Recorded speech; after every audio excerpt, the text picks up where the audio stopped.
ಬದನೆಕಾಯಿ ಬೋಂಡ ಮಾಡುವ ವಿಧಾನ.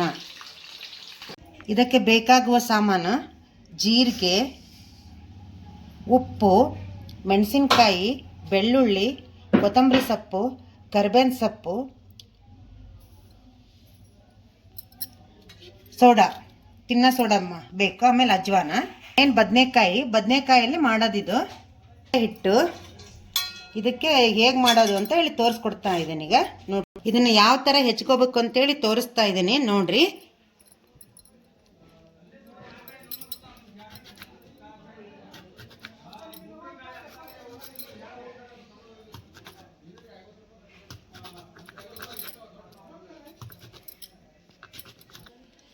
ಈ ಥರ ಎಲ್ಲ ಹೆಚ್ಚಿಟ್ಕೊಂಡಿದ್ದೀನಿ. ಇದಕ್ಕೆ ನಾನು ಆಗಲೇ ಹೇಳಿದಾಗೆ ಎಲ್ಲ ಪೇಸ್ಟ್ ಮಾಡ್ಕೊಂಡಿದ್ದೀನಿ. ಈಗೆಲ್ಲ ಸಾಮಾನು ಹೇಳಿದ್ನಲ್ಲ: ಜೀರಿಗೆ, ಮೆಣಸಿನ್ಕಾಯಿ, ಬೆಳ್ಳುಳ್ಳಿ, ಕರಿಬೇವಿನ ಸೊಪ್ಪು, ಕೊತ್ತಂಬರಿ ಸೊಪ್ಪು, ಉಪ್ಪು, ಸೋಡಾ. ಈಗ ಪೇಸ್ಟ್ ರೆಡಿಯಾಗಿದೆ. ಹಿಟ್ಟೊಂದು ಕಲಿಸ್ಕೊಳ್ತೀನಿ, ನೋಡ್ಕೊಳ್ಳಿ. ಇದನ್ನು ಸ್ವಲ್ಪ ಕಾದೆಣ್ಣೆ ಹಾಕ್ಕೋಬೇಕು. ಇದಕ್ಕೆ ಸ್ವಲ್ಪ ಮೊದಲು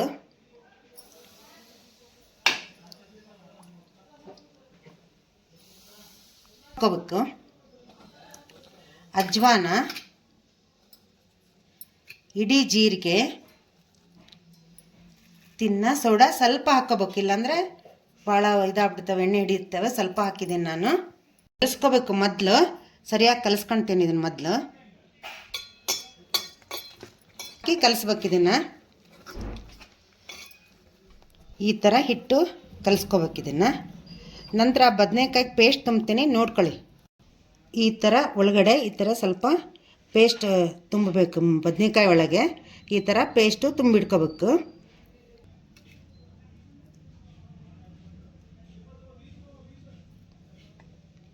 ಮಾಡ್ತಾಯಿದ್ದೀನಿ, ನೋಡ್ಕೊಳ್ಳಿ. ಬದನೆಕಾಯಿ ರೆಡಿ ಮಾಡ್ಕೊಂಡಿದ್ದೀನಿ. ಈ ಥರ ಹಿಂಗೆ ಮಾಡಿ ಸ್ವಲ್ಪ ಈ ಥರ ಹಿಂಗೆ ಎಣ್ಣೆಯಲ್ಲಿ ಬಿಡಬೇಕು.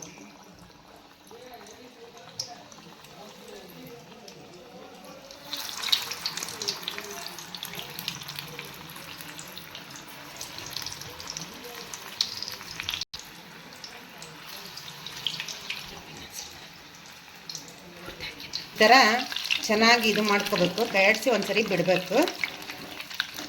ತಿಂಡಿಗೆ ಕಾಫಿ ಜೊತೆಗೆ ಚೆನ್ನಾಗತ್ತೆ. ಮತ್ತು ಊಟದ ಜೊತೆಗೂ ಯಾರು ಊರಿಂದ ಬಂದರು ಅಂದರೆ, ಬೀಗರು ಬಂದರು ಅಂದರೆ, ಜನ ಇದ್ದಾಗ ಮಾಡೋಕ್ಕೆ ಚೆನ್ನಾಗೆ.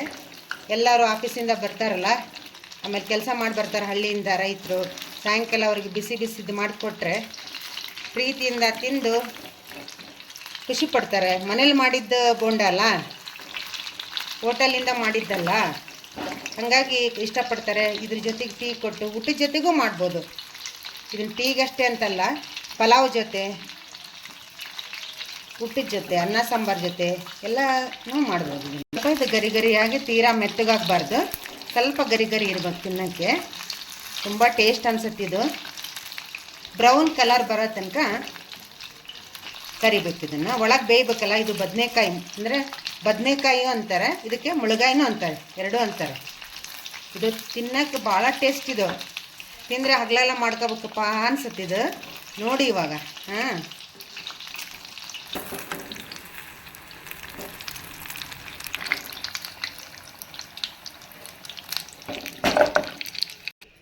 ಬದನೆಕಾಯಿ ಬೋಂಡ ರೆಡಿಯಾಗಿದೆ. ಸವಿಯಲು ಟೇಸ್ಟ್ ಭಾಳ ಚೆನ್ನಾಗಿರುತ್ತೆ ನೋಡಿ. ಇವಾಗ ಪ್ಲೇಟಲ್ಲಿ ಸರ್ವ್ ಮಾಡ್ತೀನಿ.